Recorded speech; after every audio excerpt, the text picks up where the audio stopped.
Shalom Bapak Ibu yang dikasihi Tuhan, selamat hari Minggu, selamat pagi. Kita akan mulai ibadah kita hari ini. Kita angkat satu lagu pujian yang berjudul Allah Sanggup.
kuasamu bekerja.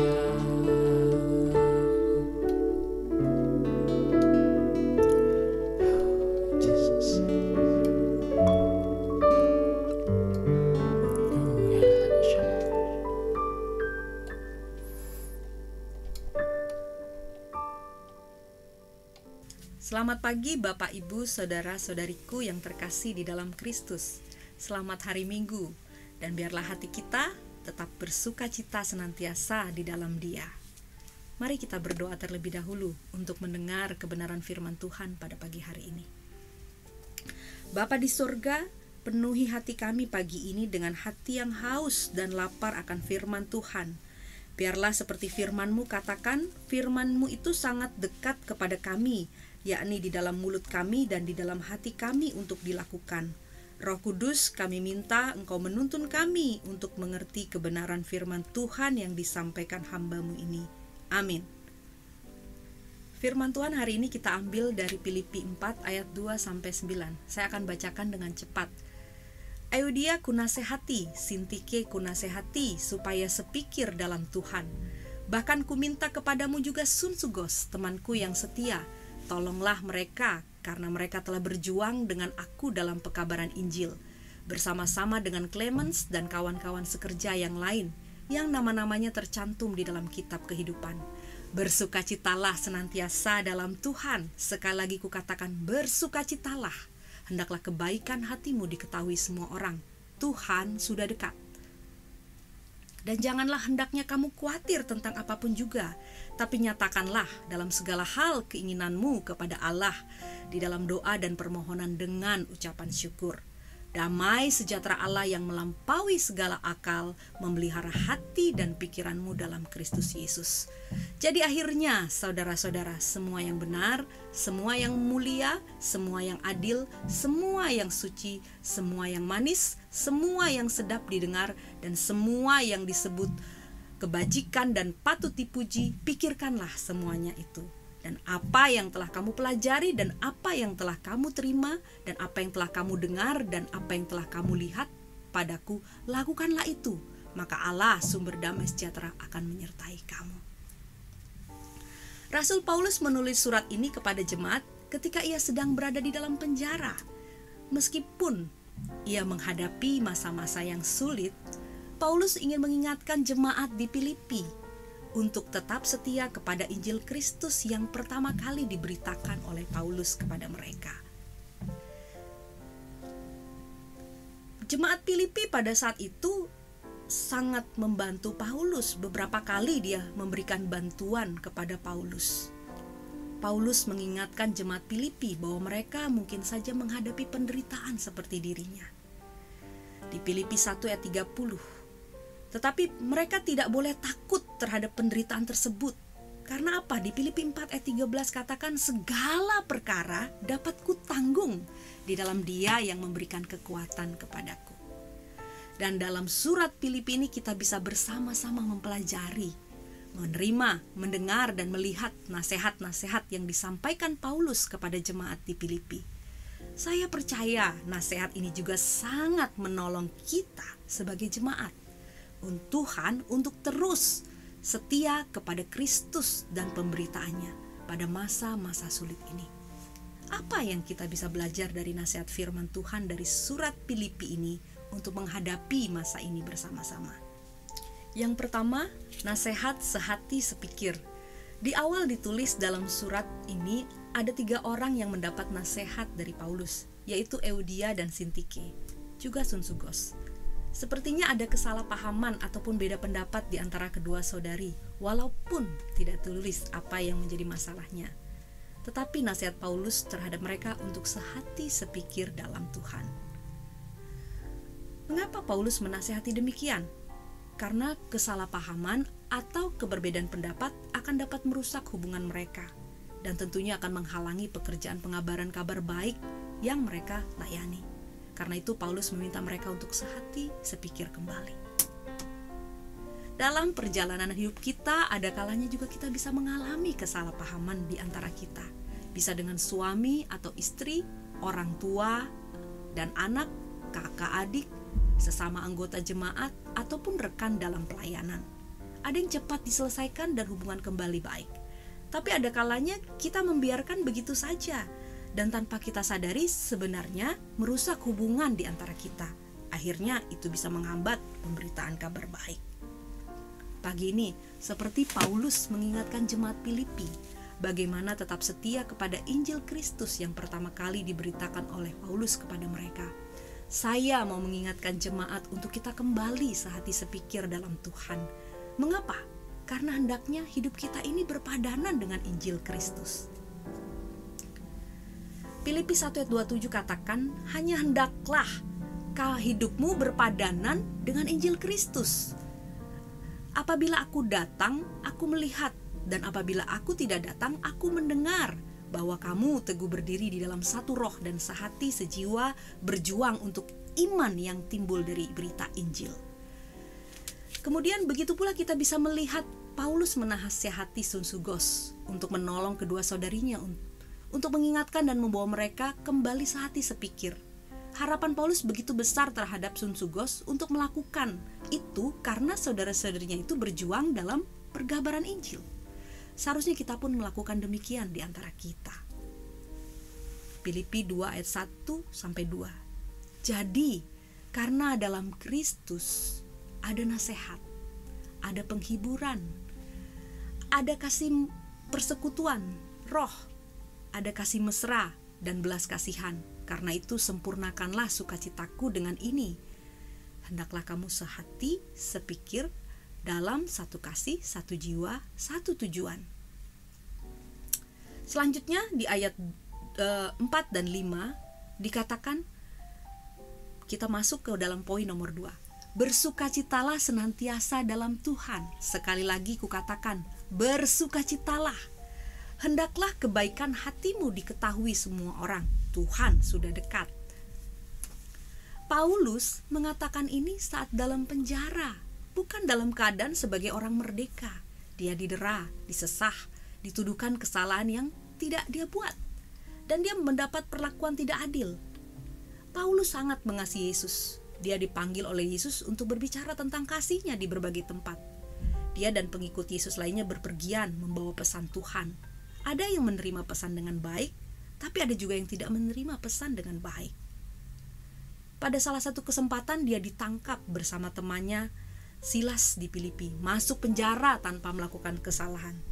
Tetapi di dalam kegelisahannya, mereka memutuskan menghabiskan sepanjang malam berdoa memuji Tuhan dengan puji-pujian. Luar biasa, Paulus itu punya banyak alasan untuk merasa tidak puas. Tetapi bukan saja dia memiliki hati yang bersukacita, tapi dia mendorong orang lain untuk mengikuti Yesus, untuk bertobat dari dosa-dosa mereka dan untuk bersukacita di dalam Tuhan. Inilah ciri dasar orang Kristen, cara hidup orang Kristen yang harus menghiasi tiap-tiap anak Tuhan. Bersukacita dalam keadaan, segala keadaan, bersukacita walaupun menurut ukuran manusia tidak ada alasan untuk bersukacita. Ayat 5 dikatakan, hendaklah kebaikan hatimu diketahui semua orang. Tuhan sudah dekat. Kita bisa melihat cerita dari Kisah Rasul 16 ayat 26-30. Waktu itu Paulus dan Silas dipenjara karena gempa. Sendi-sendi penjara goyah, pintu terbuka, belenggu terlepas. Hal ini membuat kepala penjara Filipi takut karena tawanan akan lepas. Dan dia coba menghunus pedang untuk membunuh dirinya. Tetapi Paulus dan Silas mencegahnya dan mengatakan, jangan celakakan dirimu sebab kami semua ada di sini. Hal ini membuat kepala penjara tersungkur di depan Paulus Silas dan bertanya, apa yang harus aku perbuat supaya aku selamat? Kepala penjara melihat kebaikan hati Paulus dan Silas. Dan ini membuat kepala penjara menjadi percaya kepada Tuhan. Maksudnya kebaikan hati kita bisa dilihat semua orang, baik dengan perkataan dan perbuatan kita, seluruh hidup kita, kepada semua orang, bukan hanya kepada orang-orang di dalam jemaat saja, tetapi juga kepada orang-orang di luar jemaat. Mereka semua harus melihat dan mengetahuinya. Filipi 2 ayat 15, supaya kamu tidak beraib dan tiada bernoda sebagai anak-anak Allah yang tidak bercela di tengah-tengah angkatan yang bengkok hatinya dan yang sesat ini. Seperti engkau bercahaya di antara mereka seperti bintang-bintang dunia. Tuhan telah dekat. Dan inilah yang menyebabkan sebenarnya kita bersuka cita, karena kita menantikannya sebagai juru selamat. Di Filipi 4:3 ayat 20, karena kewargaan kita adalah di dalam sorga, dan dari situ juga kita menantikan Tuhan Yesus Kristus sebagai juru selamat.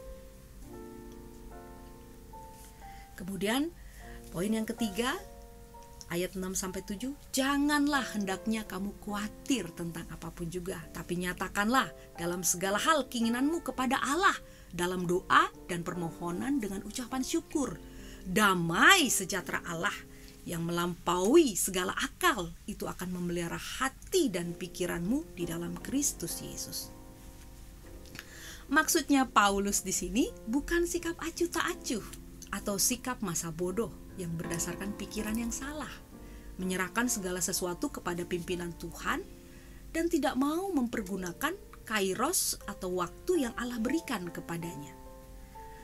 Waktu atau kesempatan kita akan lihat di Roma 13 ayat 11, hal ini harus kamu lakukan karena kamu mengetahui keadaan waktu sekarang, yaitu bahwa pada saatnya telah tiba bagi kamu untuk bangun dari tidur. Sebab sekarang keselamatan itu sudah lebih dekat bagi kita daripada waktu kita menjadi percaya. Bukan itu. Maksud Paulus dengan nasihat ini sama dengan apa yang Tuhan Yesus katakan di dalam Matius 6 ayat 25. Karena itu aku berkata kepadamu, janganlah kamu khawatir akan hidupmu, akan apa yang hendak kamu makan atau minum, dan janganlah khawatir pula akan tubuhmu, akan apa yang hendak kamu pakai. Bukankah itu lebih penting, hidup itu lebih penting daripada makanan, dan tubuh itu lebih penting daripada pakaian? Jadi jangan hidup tanpa Tuhan. Jangan beri dirimu dikuasai oleh kekhawatiran dan ketakutan yang tidak memperhitungkan atau yang tidak mau menerima kesediaan Tuhan untuk menolong. Matius 6 ayat 32 dikatakan, semua itu dicari bangsa-bangsa yang tidak mengenal Allah. Akan tetapi Bapamu di sorga tahu bahwa kamu memerlukan semuanya itu. Lanjutan ayat itu dikatakan, dalam segala hal harus mereka nyatakan kehendak mereka kepada Allah di dalam doa dan permohonan dengan ucapan syukur. Maksud Paulus bukan saja hendak mengatakan bahwa kita harus menyampaikan segala kehendak kita kepada Allah dalam doa dan permohonan, tetapi terutama juga supaya hal itu kita buat dengan pengucapan syukur. Mulailah dalam segala hal dengan mengucap syukur. Mengucap syukur karena kita yakin akan kuasa Allah. Memulai mengucap syukur adalah akhir segala kekhawatiran. Sebab merasa khawatir artinya mau mengeluh, mau menderita, mau melakukan semuanya sendiri. Tapi beda dengan mengucap syukur, artinya dalam segala hal kita memberikan kesempatan dan ruang kepada Allah untuk menyerahkan kekhawatirannya, membiarkan kekhawatiran kita menjadi kekhawatirannya. Kita tahu bahwa kita tidak sanggup dan Allah itu sanggup. Dan kita mempunyai kepastian yang terkandung di dalam ayat 7. Damai sejahtera Allah yang melampaui segala akal akan memelihara hati dan pikiranmu di dalam Kristus Yesus. Kalau saja jemaat melakukan apa yang Paulus katakan dalam ayat 4-6, bersukacita di dalam Tuhan, hidup dalam pengetahuan bahwa Tuhan telah dekat, tidak khawatir, tetapi menyampaikan segala kehendak mereka di dalam pengucapan syukur kepada Allah. Kalau kita berbuat demikian, kita tidak akan ada dalam bahaya, sebab damai sejahtera Allah yang melampaui segala akal memelihara hati dan pikiran kita, dan Tuhan Allah lakukan itu di dalam Kristus Yesus. Dalam Dia pemeliharaan damai sejahteranya menjadi satu kenyataan yang dimaksudkan di sini dengan damai sejahtera di Filipi 1 ayat 2. Kasih, karunia, dan damai sejahtera dari Allah Bapa kita dan dari Tuhan Yesus Kristus menyertai kamu. Ialah tata dan kepastian dari kerajaan Kristus ada di antara kita, di antara orang-orang miliknya. Oleh damai sejahtera itu, Tuhan Allah datang kepada kita dan melindungi, menjaga dan memelihara hati. Kalau di dalam bahasa Yunani, hati itu sebagai pusat dari perasaan, kemauan, dan pikiran. Dan pikiran di dalam bahasa Yunaninya, pneumata, pikiran sebagai hasil dari kesadaran manusia. Jadi itu sama seperti suatu perisai dari segala bahaya dan kuasa perusak. Ia lakukan itu dengan jalan menempatkan dirinya di dalam hidup kita. Mengapa? Semata-mata karena kasih karunia-Nya. Itulah yang mengherankan, dan itulah yang tidak dapat kita pahami dengan akal kita. Selanjutnya yang keempat, nasihatnya. Bagian ini Paulus akhiri dengan suatu rangkuman dari nasihat dan suatu permohonan berkat untuk jemaat di Filipi. Dikatakan gini, jadi akhirnya saudara-saudara, semua yang benar, semua yang mulia, semua yang adil, semua yang suci, semua yang manis, semua yang sedap didengar, semua yang disebut kebajikan dan patut dipuji, pikirkanlah semuanya itu. Dan apa yang telah kamu pelajari, dan apa yang telah kamu terima, dan apa yang telah kamu dengar, dan apa yang telah kamu lihat, lakukanlah itu. Maka Allah, sumber damai sejahtera, akan menyertai kamu. Dari ayat ini, kita belajar untuk memikirkan dan melakukannya dengan kasih karunia yang kita terima dari Tuhan. Saat kita menyerahkannya kepada Allah, Ia melakukannya di dalam kita, sehingga kita bisa memikirkan apa yang benar, apa yang mulia, yang adil, yang suci, yang manis, semua yang sedap didengar, dan semua yang disebut kebajikan dan patut dipuji. Dan tidak cukup kalau kita hanya memikirkannya saja dengan yang disebut tadi di ayat 8 ini ya. Tapi selain itu, Paulus selain mengajar, dia juga melakukannya dengan perkataan dan perbuatan. Sehingga kita yang telah menerima apa yang kita pelajari. Karena itu sekarang kita terus harusnya melangkah ke depan, melakukan apa yang telah kita dengar dan telah kita lihat. 1 Petrus 2 ayat 21, sebab untuk itulah kamu dipanggil, karena Kristus pun telah menderita untuk kamu dan telah meninggalkan teladan bagi kamu, supaya kamu mengikuti jejaknya. Dunia tahu apa yang baik, dan bahwa orang Kristen juga harusnya mengetahui hal itu. Malahan harusnya mengetahuinya lebih baik daripada orang yang bukan Kristen. Tetapi mengetahui yang baik itu barulah merupakan hanya pengakuan akan Allah. Kalau yang baik itu adalah perintah, maka perintah itu harus ditaati atau dilaksanakan. Saya akhiri di sini. Jadi, yang baik itu sebagai perintah, dan bagian kita mentaati perintah yang sudah kita pelajari dan sudah kita terima, dan yang telah kita dengar dan yang telah kita lihat daripada yang disampaikan Rasul Paulus.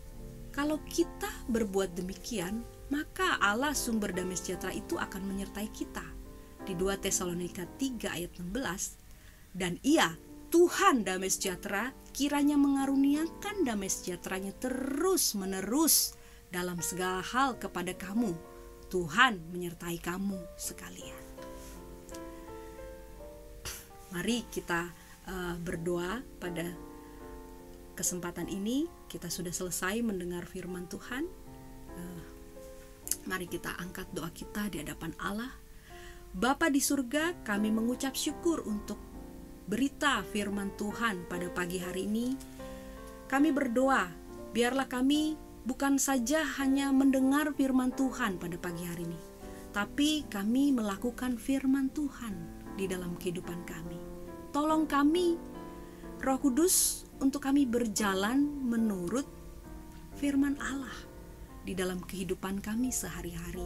baik kami di dalam pekerjaan kami, di dalam rumah kami, bersama keluarga, baik itu mungkin di dalam komunitas kami, di dalam kami bertemu dengan semua orang di dalam kehidupan kami.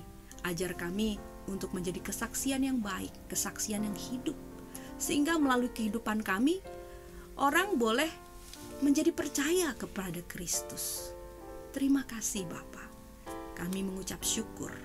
Kami percaya bahwa firman yang ditabur hari ini tidak akan kembali dengan sia-sia, tapi boleh berbuah 30, 60, dan 100 kali lipat di dalam kehidupan kami. Mari jemaat Tuhan, kita angkat tangan kita ke hadapan Allah dan arahkan hati kita kepada Dia. Tuhan memberkati engkau dan melindungi engkau. Tuhan menyinari engkau dengan wajah-Nya dan memberikan engkau kasih karunia. Tuhan menghadapkan wajah-Nya kepadamu dan memberikan engkau damai sejahtera. Kiranya kita semua boleh tetap setia sampai kali Yesus datang yang kedua, sampai Maranatha, sampai selama-lamanya. Di dalam nama Yesus kami sudah berdoa. Amin. Baik Bapak Ibu Saudariku, selamat hari Minggu. Tuhan Yesus memberkati.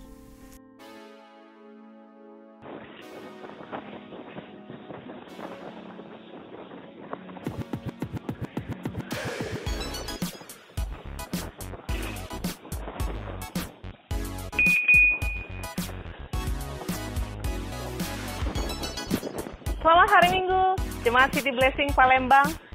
Bapak Ibu, saya percaya kita semua dalam keadaan baik. Di masa pandemi COVID-19 ini, bukan berarti kita tidak bisa berolahraga. Kita dapat memulainya di halaman depan rumah kita masing-masing.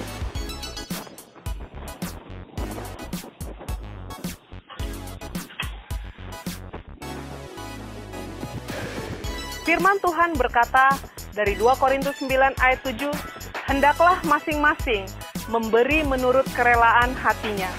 Jangan dengan sedih hati atau karena paksaan. Sebab Allah mengasihi orang yang memberi dengan sukacita. Bapak Ibu, yuk kita dengan sukacita memberi bagi pelayanan Tuhan melalui rekening berikut ini.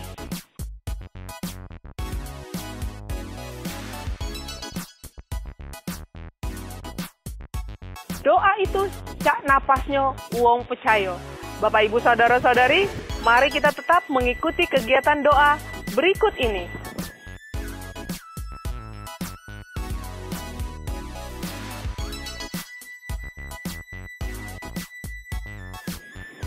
Bapak Ibu saudara-saudari, mari kita tetap dukung dan doakan perintisan jemaat di Muara Bungo dan Jambi. Kita juga tetap dukung pelayanan Compassion Ministry.